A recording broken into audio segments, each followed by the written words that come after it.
Atención, este podcast está diseñado con fines educativos y está dirigido al personal de salud. No debe ser tomado como una opinión médica. Innovación, ciencia y convivencia. La Asociación Mexicana de Gastroenterología presenta Educación Médica Continua. Agradecemos a nuestros patrocinadores. Gastroperlas AMG.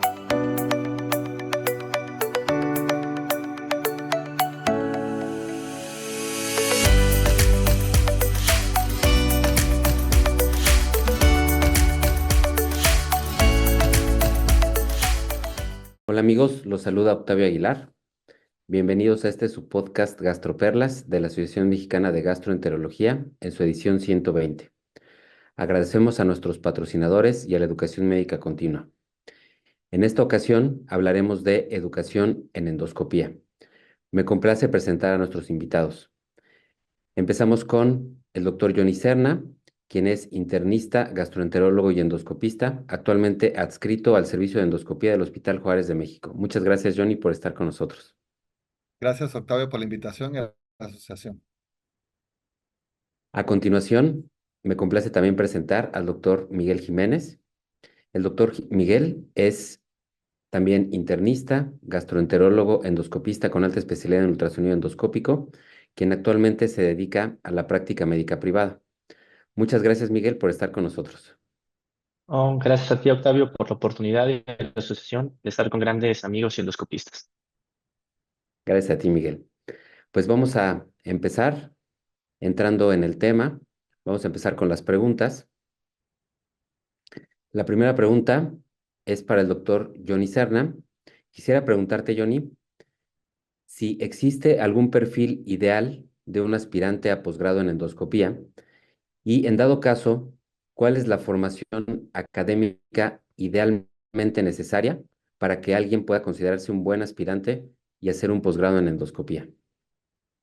Gracias, Octavio. Bueno, como sabemos, la endoscopía gastrointestinal es una alta especialidad que en México es avalada en la mayoría de las veces por la Universidad Nacional Autónoma de México. En general se dice que el perfil que buscamos en los residentes que aspiran a la endoscopía gastrointestinal debe de incluir varios parámetros. Lo primero es que todo residente debe de tener un conocimiento médico sólido e interés por la gastroenterología. Esto implica pues tener un amplio conocimiento en anatomía, fisiología y patología del aparato digestivo.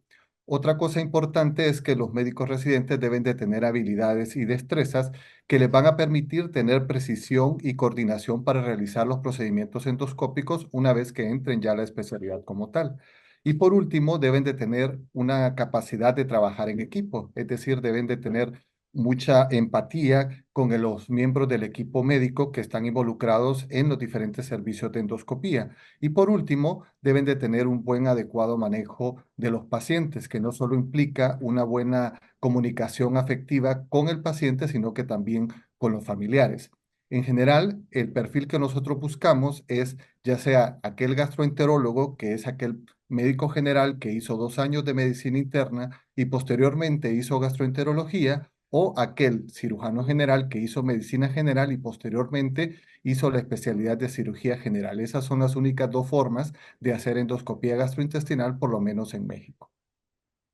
De acuerdo, y pues todo se resume en una buena construcción de la competencia, en conocimientos, habilidades y también actitudes que muchas veces no se refuerzan lo suficiente. Y hablando a continuación con Miguel, ¿qué requisitos debe tener una sede formadora en endoscopía y cuál consideras que debe ser el perfil ideal de los profesores de la sede de posgrado en endoscopía, Miguel? Bueno, creo que esta es una pregunta pues extremadamente interesante porque pues se deben de cumplir varias situaciones, ¿no? Primero, bueno, lo dividiré en cuanto a los profesores. Estos pues deben de ser profesores capacitados en un número adecuado. Y pues no solamente deben de tener la habilidad en la realización de los procedimientos, sino también tienen que tener el interés y la habilidad para enseñar en la endoscopía, que es algo que pues no necesariamente se relaciona que el profesor sea muy hábil con la enseñanza que éste pueda dar. Las sedes deben de tener un ambiente adecuado. El alumno debe de sentirse pues cómodo, con la confianza de preguntar, y que tenga pues también el suficiente tiempo para participar en las diversas actividades. El objetivo de todas las sedes debe de ser priorizar y apoyar el objetivo del entrenamiento, no solo sacar el trabajo, que esto es algo que desafortunadamente en los hospitales públicos pues se da muy frecuentemente.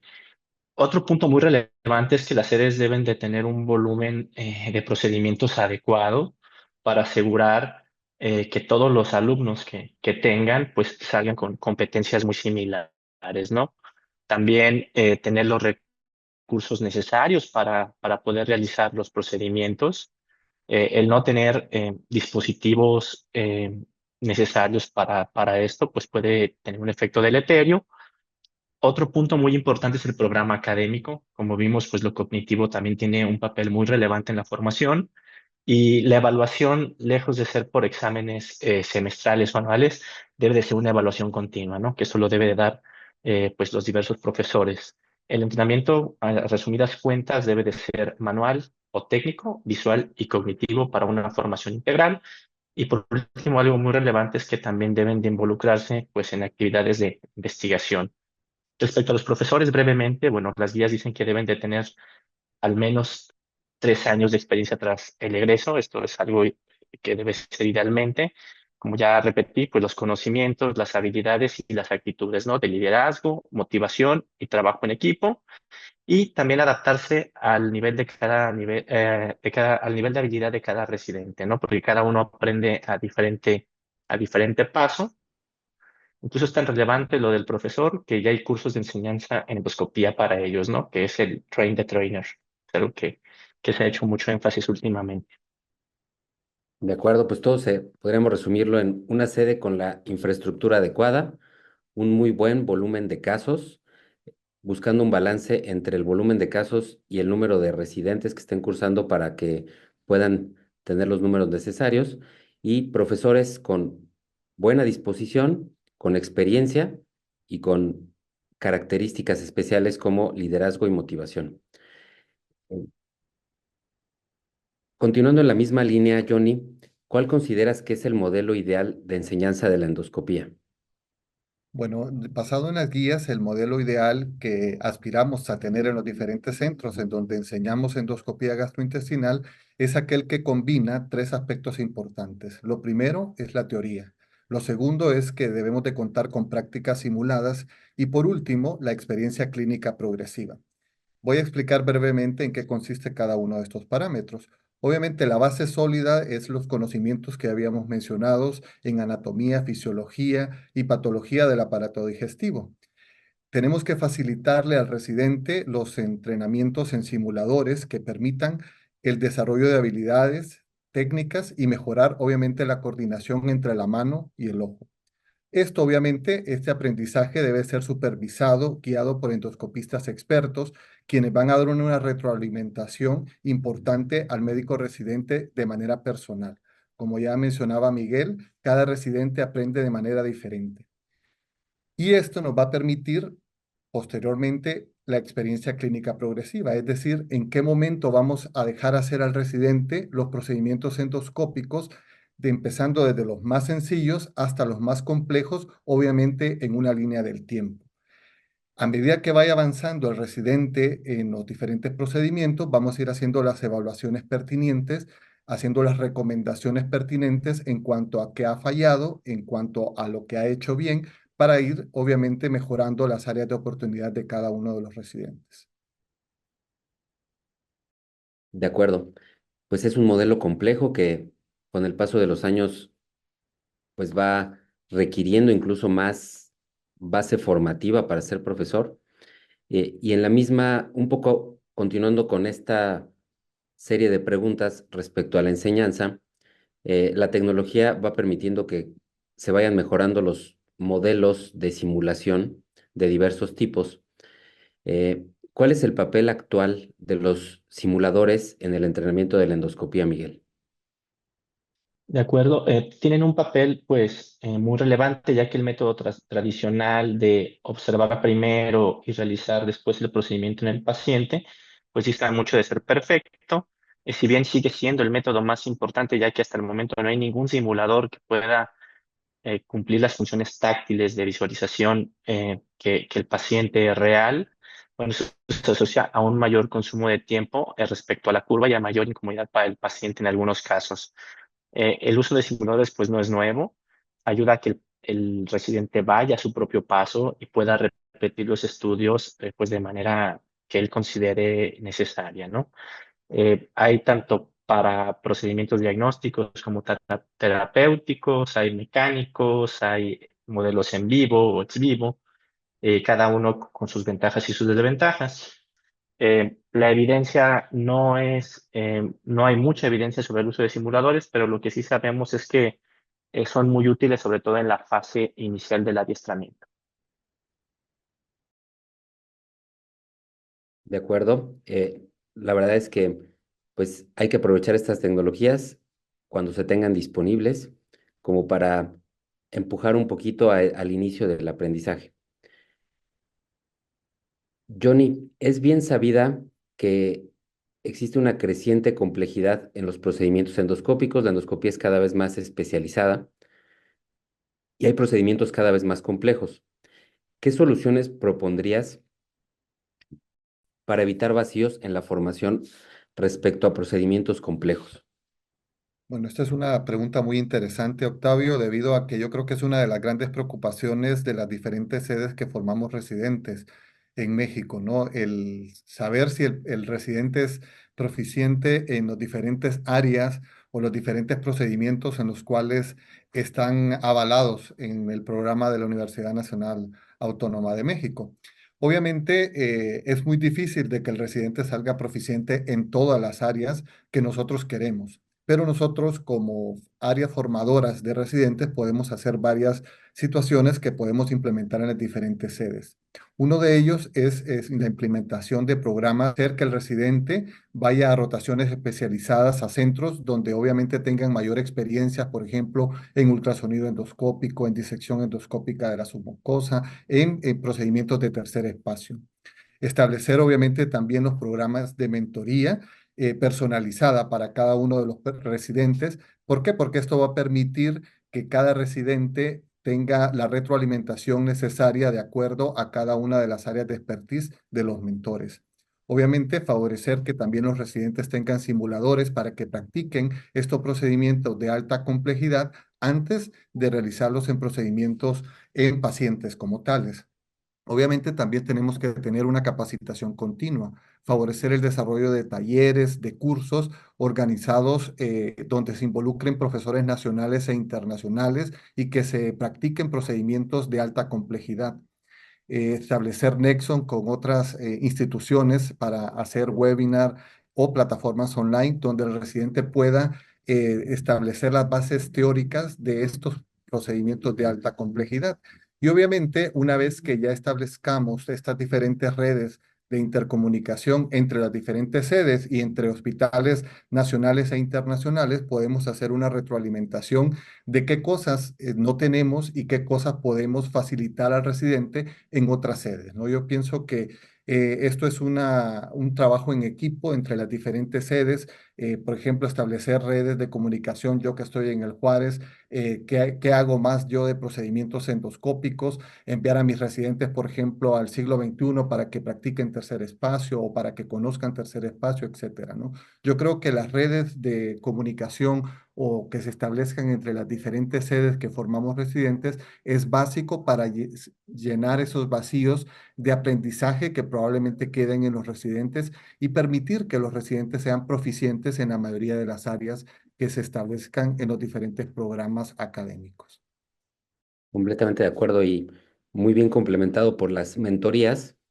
A veces las mentorías deben extenderse un poco más allá de la residencia, como para que las personas puedan sentirse cobijadas y seguir desarrollando estas actividades. Hablando también de estos procedimientos endoscópicos de alta complejidad, Miguel, ¿en qué procedimientos debemos asegurar que un residente de endoscopía salga en el momento de su titulación con las competencias suficientes para una práctica no supervisada. ¿Y en qué procedimientos consideras que se requiere un entrenamiento adicional? Bueno, la respuesta pues es en todos de forma inicial. Sobre todo, digo, porque todo cobra relevancia, tanto los procedimientos diagnósticos, es cerciorarnos de que nuestros egresados hagan una buena revisión, que se cumplan los objetivos de cada estudio, y, pero más especialmente en los terapéuticos, ¿no? Dado que ahí la probabilidad de tener un evento adverso pues es mayor, a mayor complejidad, mayor riesgo de eventos adversos. Aquí, bueno, ¿en qué tipo de procedimientos? Bueno, yo creo que eh, si bien el curso en México incluye obtener las competencias necesarias para CEPRE, creo que ahí sí tenemos que hacer un mayor énfasis porque es el procedimiento endoscópico con mayor riesgo de complicaciones, complicaciones graves. Eh, en otras áreas como la disección endoscópica de la mucosa, disección endoscópica de la mucosa, el ultrasonido endoscópico, pues sí tenemos que cerciorarnos de que el residente salga lo mejor preparado posible. Como dijo el doctor Johnny, muchas veces esto es muy difícil obtenerlo en un lapso de tiempo determinado, pero sí deben de ser los objetivos prioritarios por el mayor riesgo de complicaciones. Eh, eh, Respecto a qué procedimientos requieren un adiestramiento adicional, yo creo que, bueno, todo lo que es disección o resección endoscópica de la mucosa, ultrasonido endoscópico y también la endoscopía del intestino delgado como enteroscopía, porque la mayoría de las sedes, los egresados, pues no tenemos un adiestramiento pues muy definitivo en estas áreas. De acuerdo, pues en la situación actual, pues estamos en un punto en el que hay todavía una brecha respecto a los países de primer mundo, en el que hay procedimientos en los que no existe todavía la competencia del egresado para poder hacerlo, y pues se buscará en los próximos años estrategias como las que platicó Johnny para poder ir acortando esta brecha, de manera que los nuevos residentes pues salgan cada vez más proficientes en lo que tienen, en lo que se debe poder hacer, y aprender a separar aquellos procedimientos altamente especializados, quizá como áreas con entrenamiento adicional, ¿no? Como la disección endoscópica, por ejemplo. Em, un poco en esta misma arista de lo que estamos platicando, ¿consideras, Miguel, que en el estado actual en México la formación en ultrasonido endoscópico debería formar parte del programa de endoscopía o es mejor que sea por separado? Bueno, esa es una muy buena pregunta y esto va pues en relación al contexto de México, ¿no? En nuestro país, la mayoría de los egresados de las sedes de gastroenterología tiene una habilidad deficiente en endoscopía superior y colonoscopía. Son pocas sedes donde un gastroenterólogo sale con las habilidades para una práctica no supervisada dentro de su programa de gastroenterología. Por lo tanto, es muy complicado que en el programa actual de 2 años de endoscopía terapéutica se desarrollen las habilidades completas de endoscopía superior, colonoscopía, CEPRE y ultrasonido endoscópico. Esto es diferente pues, a algunos países como Estados Unidos y Canadá, donde dentro del programa de gastroenterología salen con ciertas habilidades y ya su curso dura 1 o 2 años después del curso de gastro. Eh, entonces, también hay que tomar en cuenta que la mayoría de las sedes pues, no tiene el volumen necesario de pacientes para proveer los procedimientos para cada alumno. Eh, Además, hay sedes que no cuentan con ultrasonido endoscópico, que bueno, es un porcentaje importante. Entonces, en nuestro contexto actual, yo sí considero que se debe de seguir en la misma tónica de que el curso de ultrasonido endoscópico sea separado. Sin embargo, sí considero relevante que los médicos de segundo año del curso de endoscopía tengan rotaciones en ultrasonido para que se empiecen a familiarizar con el papel de este procedimiento. Exactamente, y con miras a que en un futuro, a lo mejor a mediano plazo, llegue el momento en el que pueda incluso incorporarse dentro de la práctica del endoscopista, ¿no? Pero para eso, pues, como tú bien dices, necesitamos mayor infraestructura tecnológica, porque no en todas las sedes lo tienen, mayor volumen de profesores, porque pues ahí no todas las sedes tienen profesores capacitados en ultrasonido endoscópico, eh, y la cuestión con la exposición a los casos para que se cumplan los números necesarios, al menos en el ultrasonido endoscópico diagnóstico, que ya entraríamos en detalle, que se desmarca mucho del ultrasonido endoscópico terapéutico, que pues prácticamente es un área aparte, ¿no? Entonces, pues sí es una decisión compleja, pero pues completamente de acuerdo a que en este momento debe permanecer por separado, porque así es el estado actual y es lo que tenemos en este momento. Y finalmente, Johnny, em, respecto a la evaluación, em, de manera promedio, ¿cuál es el estado actual de la evaluación de la competencia de un residente recién egresado? Y con base en el modelo que se tiene actualmente, ¿sugerirías algún cambio en cómo se evalúa a los residentes, ya sea durante la formación académica o al final? Interesante pregunta, Octavio. En México se evalúa al médico residente al finalizar su residencia como tal mediante un examen de certificación, ya sea por el Consejo Mexicano de Gastro o el Consejo Mexicano de Cirugía General. Sin embargo, estos exámenes únicamente valoran el conocimiento teórico que tiene el residente y dejan entrever que no toman importancia tanto al conocimiento en habilidades y destrezas que pueda llegar a tener al residente.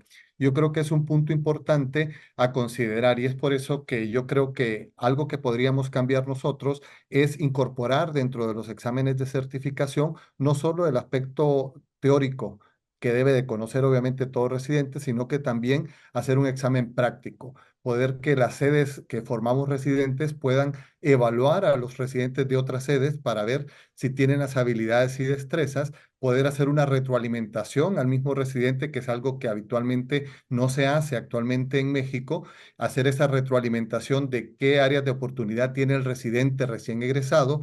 ¿Para qué? Para establecer qué tipo de mentoría puede hacerse con el residente o con el egresado para que pues obviamente adquiera sus habilidades y destrezas y pueda ser un residente proficiente en las diferentes áreas de la endoscopía gastrointestinal. Completamente de acuerdo. E incluso se podría incorporar esta evaluación a lo largo de su formación, de manera que el mismo residente en tiempo real sepa cómo está parado respecto a lo que se espera de él. Y entonces el residente pues va a ir reflexionando sobre sus errores, sobre sus fortalezas, y va a ir construyendo poco a poco ese conocimiento que se espera de él. Obviamente pues el empezar o el integrar este tipo de herramientas de evaluación, pues también implica grandes cambios con respecto a los profesores. Probablemente pueda haber algo de resistencia en muchos profesores para cambiar un poco los modelos de evaluación en los que los residentes estén siendo evaluados en tiempo real, para que ya cuando lleguen al final de la evaluación, donde ya se certifican, pues simplemente sea un mero trámite, pero donde ya traen una trayectoria. Eh, pues muchas gracias por sus respuestas. Quisiera concluir entonces a cada uno de ustedes, empezando por Miguel. Quisiera preguntarte cuáles son tus tres perlas para llevar a casa. Bueno, el punto número uno sería que las sedes de endoscopía deben de tener un programa de formación integral con los recursos y volúmenes de pacientes necesarios para desarrollar las competencias, al igual que los profesores estén adecuadamente entrenados para enseñar y que el objetivo debe ser que los egresados tengan las competencias profesionales necesarias. El segundo punto es que el uso de simuladores es de utilidad, sobre todo en la fase inicial del proceso de aprendizaje de los diversos procedimientos endoscópicos, y que en nuestro país, por el perfil de egresados de la mayoría de las sedes de endoscopía, sí es recomendable que los cursos de ultrasonido endoscópico sean separados, pero sí es importante que los programas de endoscopía consideren integrar rotaciones en el segundo año académico en áreas de ultrasonido endoscópico. Y continuamos con Johnny. ¿Tú cuáles consideras que sean tus 3 perlas para llevar a casa?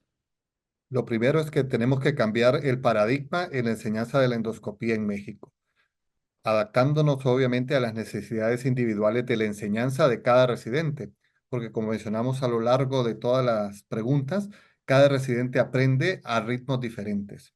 Número 2, debemos de tener un equilibrio entre la teoría y la práctica. Es decir, no nos podemos ir más hacia la teoría, no nos podemos ir más hacia la práctica. Deben de ir conjuntos y obviamente es dar énfasis y mayores oportunidades al uso de simulación, al establecer las redes interinstitucionales para favorecer el aprendizaje de los residentes. Y por último, siempre debemos de tener una evaluación continua de nuestros programas de residencias, ver cuáles son las áreas de oportunidad, en qué estamos fallando, en qué somos buenos, para que obviamente eso se pueda replicar en otras sedes y así podamos alcanzar el estándar ideal de la enseñanza de la endoscopía en México.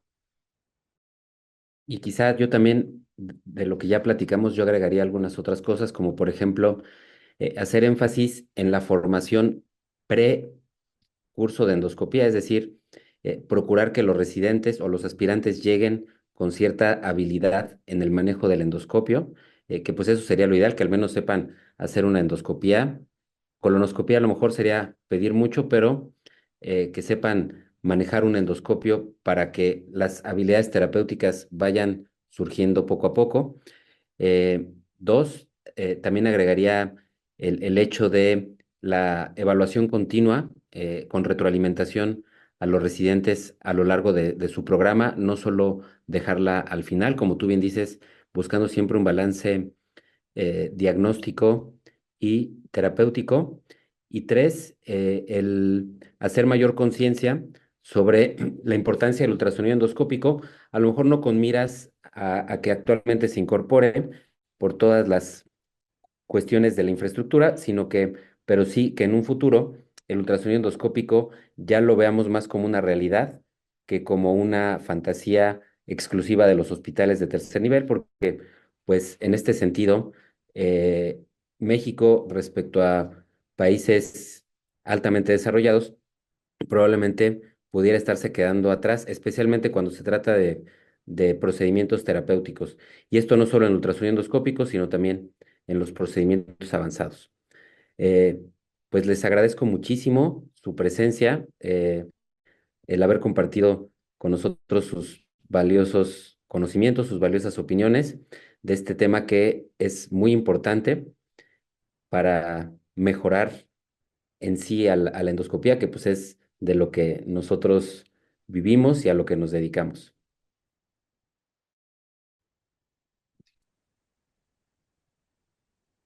Muchas gracias, Octavio. Muchas gracias, doctor Johnny, por sus Gracias, comentarios y Octavio Miguel. sus conocimientos. Muchas gracias, pues con esto concluimos nuestro podcast Gastroperlas en su edición 120. Espero que haya sido de su agrado. Innovación Ciencia y convivencia. La Asociación Mexicana de Gastroenterología presentó Educación Médica Continua. Agradecemos a nuestros patrocinadores. Gastroperlas AMG. Atención, este podcast está diseñado con fines educativos y está dirigido al personal de salud. No debe ser tomado como una opinión médica.